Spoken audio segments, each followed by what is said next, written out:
Back at Berkeley, I knew a Japanese scholarship player. He could play anything you put in front of him. One day, just a couple of us off the side, he told us that something I've never forgotten. He said, "Give me giant step. That is easier, and I am fine. But hand me a blues, and I freeze. I do not know what to play." Think about that. Giant steps. The tune people use to scare any other players, especially maybe the guitarist. That felt easy because every chord told him exactly what to play on the paper already. And the blues, just the three chords, felt impossible because nothing told him anything. Because on the paper, the blues and what you hear on the music, the blues, is so different. He was not a weak player, he was one of the best in the building. He was just being honest, more honest than most. So the question is, why? I just played in the beginning the blues in the F, just 12 bars. That is not just the three chord families, the basic blues. It is jazz blues, but still, that is the same form of the blues.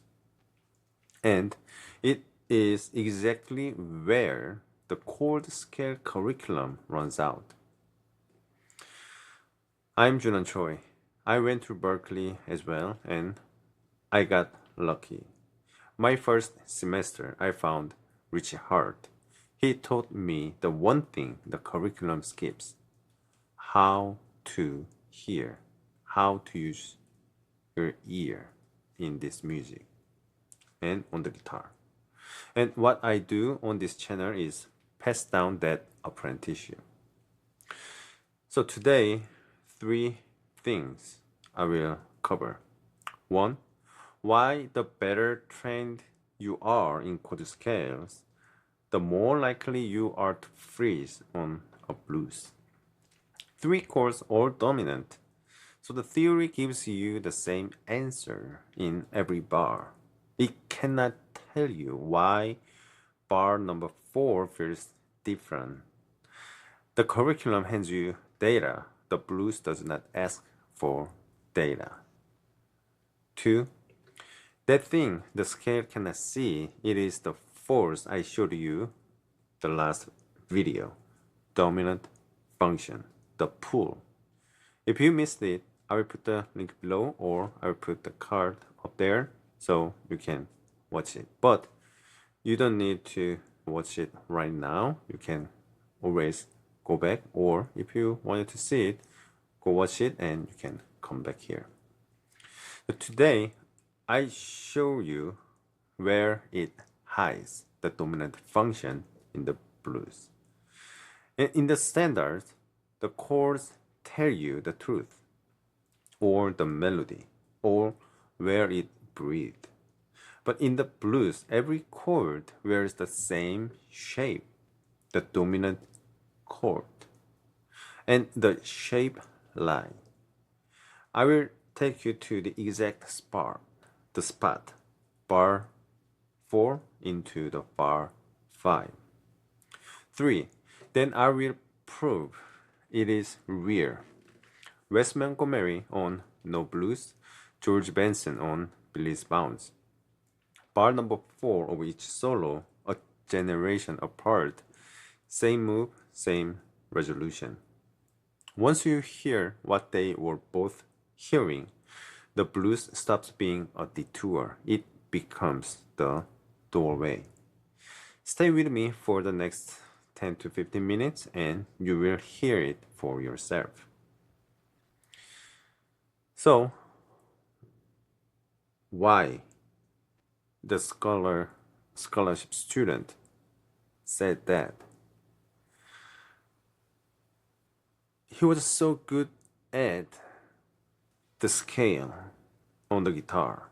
So he literally said that he knows what to play, but on the blues, he doesn't know what to play. That is the most problem that the modern pedagogy on the guitar, we are so relying on the muscle memory or the eyes on the paper. We are not trained to use the ear, how to use our ear, or when to use our ear. I will give you another example that how I felt the dominant function, what the dominant function is. I already knew the concept because that time when I went to the New York City to take a lesson with Peter Bernstein. There was already, I studied with Richie Hart for 3 to 4 years. But the lesson with Peter Bernstein was similar to what the Richie Hart actually taught me transcription and everything. But with the Peter Bernstein, we just jam.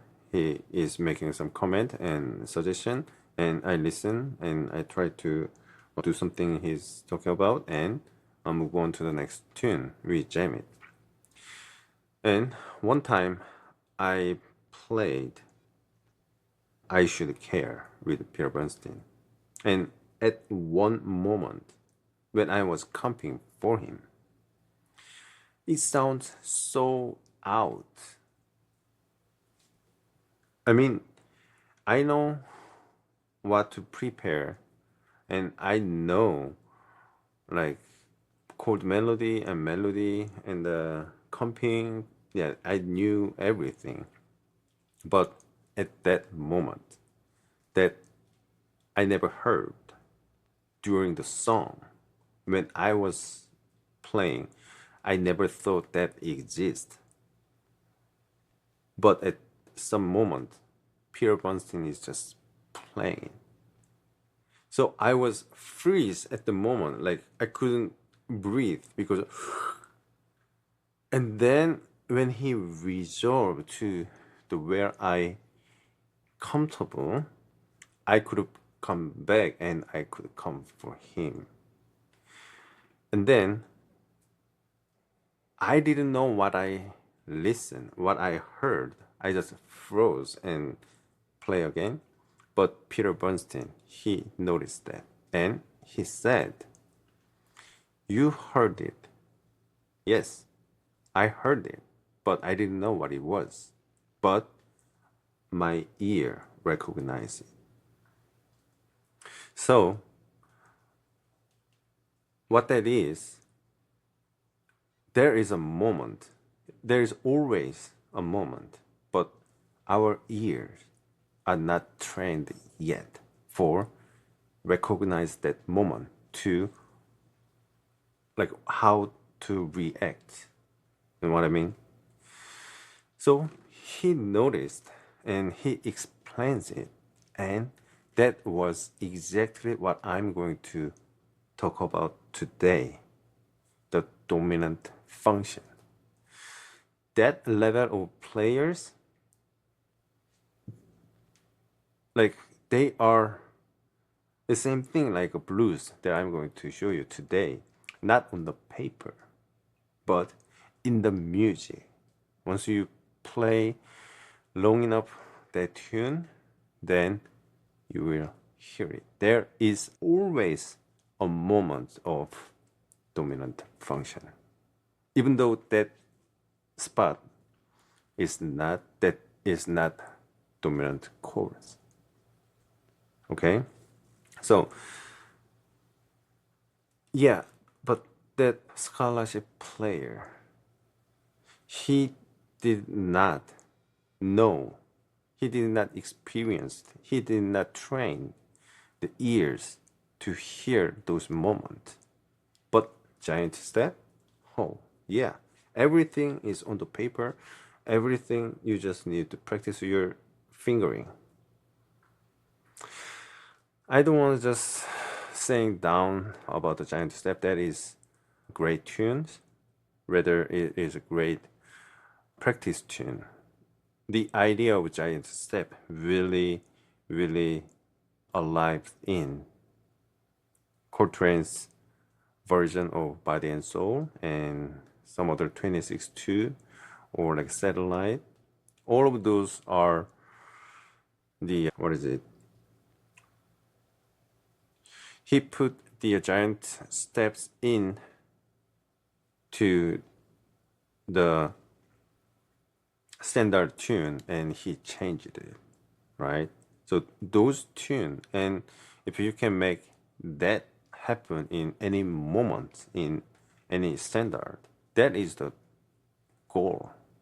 But yeah, but what I want to talk about versus giant step versus the blues is that muscle memory and knowing what to play does not give you the how to play the blues and what is behind it, what we need to hear, listen and train and look for what is happening during the music. Okay, and the blues. Okay, let's go back what I showed you the last time, the clip. The dominant function, I gave you the example of Wes Montgomery, and that was key of G major, the Misty, and the 251 is A minor, D7, G major 7. So I showed you the tonic function, non-tonic function, and the dominant function. I will go quickly over here because I already talked about this in previous the clip. So A minor 7 with this upper structure, and with the D7 this guided tone with added chromatic notes, and then we go down so that this first two string notes can go chromatically going to the one chord, right? So look at this chromatic motion, and I want you to see this shape on the dominant 7 chord,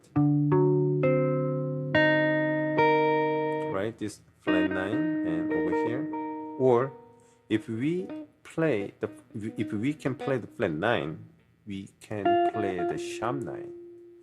So this can be our D7 voicing, and it can go to here or like this 6-9 chord for G chord, right? So we have this chord voicing for dominant chord that roots we have on the 5th string. That is why I want to go back to this subject. So on the F7 we are blues in the key of F. So this is our 1 chord and our 4 chord is here. And then let's put our upper structure voicings or first and second string notes, the tensions. So on the F7 these two notes are the notes in the key of F, so scale notes. So this is what is it? Just key center notes, right? F7, natural 9, and with the fifth.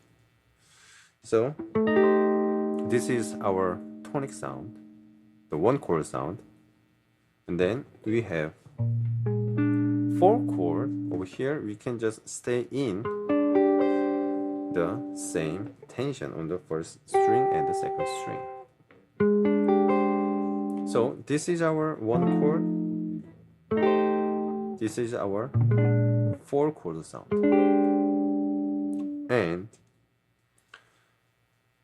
let's imagine we are in the bar number 4, which we are soon going to the 4 chord, and this is a 4/4 measure. So as I give you the example about the one chord funk tune that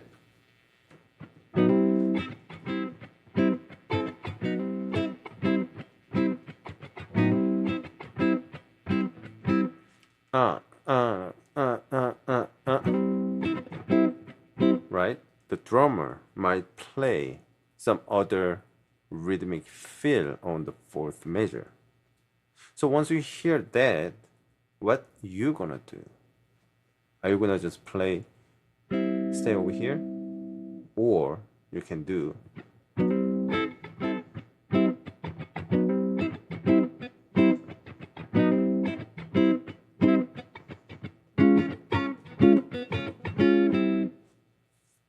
that fits more at the time. That sounds more right. So that is the idea of dominant function. We are even in the same one chord, but the 4 chord is this shape. So we wanna say that is our target. We are going to the 4 chord.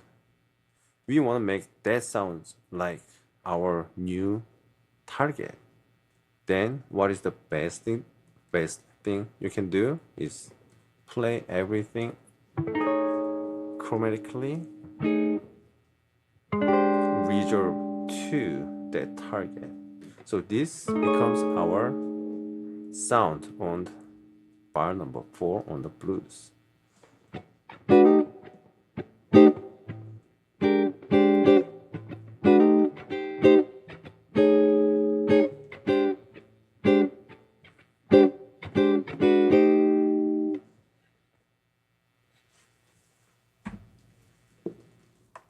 And now we are going to see the Wes Montgomery and the George Benson, how they plays over that moment and what they are playing.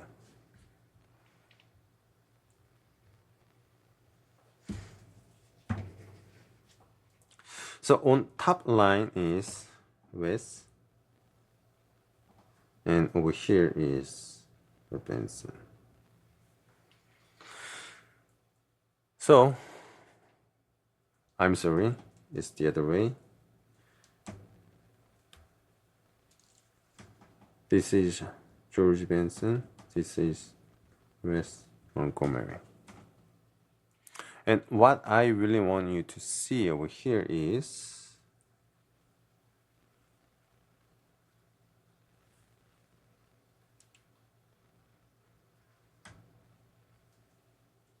those are A major triad.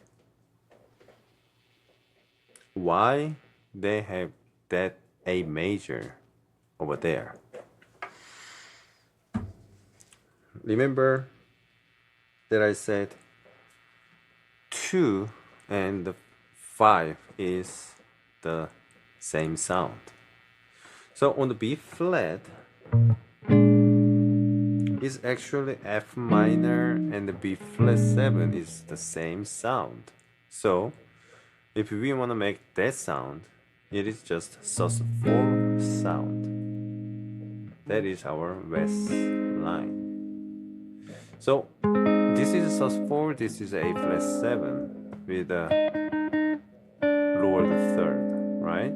So this sus4 sound is on the B flat, it is A flat.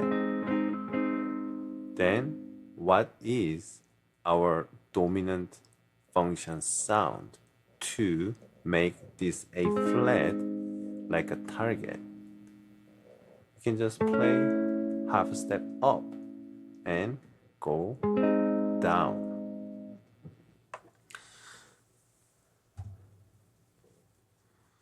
So this is actually measure number 3, and this is measure number 4.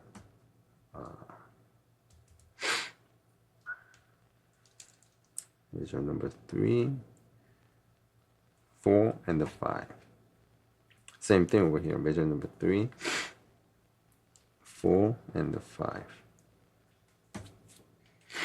Wes clearly resolved into the A flat. The half step go down, and what is the word? The George Benson is targeting the third of the B flat 7 first. Okay, so let's see and let's hear it how they are playing. So let me play the how Wes plays it first, because Wes played it before George Benson does it. So once you understand how Wes was singing those lines, and then it is easier to see why George Benson is playing that. Okay? So this is just a Wes descending line. If you don't know what descending Wes line is, I will put the card up there and go just see it and come back here again. So this is the voicing that over F7, the dominant function F7, right? And this shape is the Wes descending line. And then Wes line is right here, so he's playing that. And then on the fifth measure, he plays, right? So he's clearly playing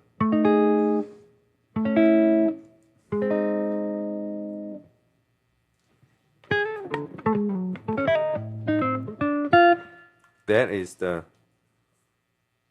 closed tempo. I think he plays the even faster tempo.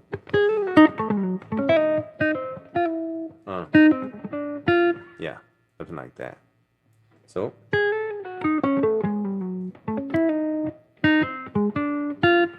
that is the line. And then George Benson plays it just cleanly the A major.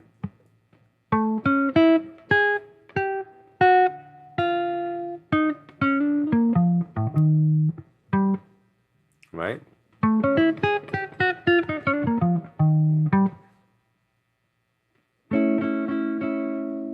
And then he didn't really go there, but he is going from here. Kind of sound that he is more playing this, right? B flat major. So he's clearly going from here to here then, right?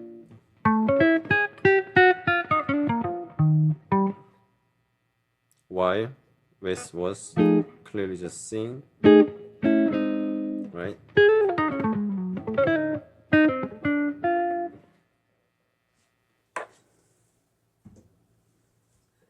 So these structures, Wes Montgomery and the George Benson, what they are listening, hearing in the music, and what they are doing, what they are playing on the guitar is not scale. It never, ever has been a scale. That was just structure, the voicing, the shapes. They know the shapes in a certain way that is good for playing chords, playing those notes at the same time. So those are spread out to different strings. When they are playing lines, they converted it to add more notes around that shapes so that they can make a line based off of those voicings. So if you take one thing from today, take it from bar number 4 in the blues. The blues is not just 3 chords standing still. It is one pull, and now you have heard it. Wes heard it, Benson heard it. A generation apart, same bar, same move, same resolution. That is the doorway. And everything on the other side of that door, I built into one place. It is called blues print. The whole form, the voicing system, the functions, and then the real solos. Charlie Parker, George Benson, Grant Green, Kenny Burrell, Wes Montgomery, how they actually navigate these 12 bars and how to diagnose your own playing when it goes dead and you do not know why. If today cracked the door open, blues print is the room. I will put the link in the description. Go take it. And if you are starting from the very beginning, if this is all new, start with the free building blocks series first. The same door, gentler step. In that, I have more than 2 hours of free lessons and 28 pages of PDF. That is a free. Just follow the link and just free registration to my website. Until I see you next time, please keep swinging.